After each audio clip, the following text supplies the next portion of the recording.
What's up, guys? My name is Alex W. from Mountain View High School. I'm going to be a rising senior next year. This is my third and final milestone for the Magic Mirror project. So I'll just be going over what has changed since last time, pretty big difference here, and then kind of an overview of what exactly it does. So since last video, I know I talked about the 3 modules I added. A little bit hard to see here, so I'll kind of point them out. So there's a Spotify module here, pretty big. That just tracks like song I'm listening to, track length, artist, stuff like that.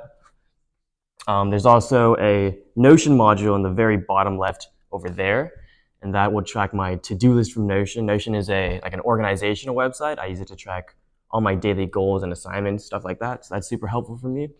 And then in the very top left is a weather module. So that tracks 3-day weather forecast from Open Weather app, just to help me see how I should dress for the day, activities, stuff like that. As for what I've done since last video, obviously there's been some big changes. So there's this big frame itself, and then kind of along the edges here, there is a plywood frame. Since the display is not big enough, you can see kind of on the edges here, it's not big enough to fully fit within the mirror, so that plywood frame helps it from shifting side to side.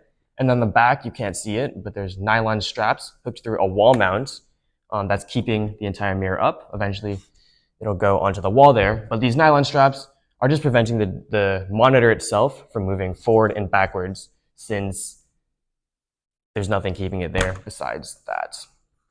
These nylon straps are drilled into using these grommets, or like metal rings, just drilled into there and kept in place.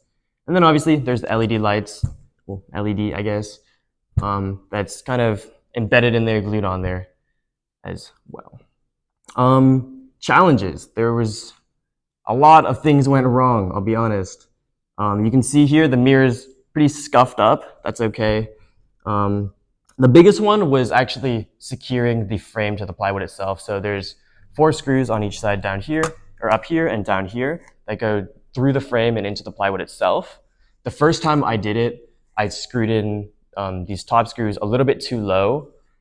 So you'll see that there's holes here on the mirror where the nails kind of nicked the mirror, and that cracked it. You'll see there's cracks here and over there. But I'm gonna order a new one anyways, so shouldn't be too bad. Other than that, the display itself, so when I was going to put it in a little bit while back, it warped or something, so I couldn't get that in. I had to file it down. But those were the 2 main challenges, I think. But other than that, yeah, not much to go after that, instead of just mounting it on the wall, getting to use it. I think that's everything.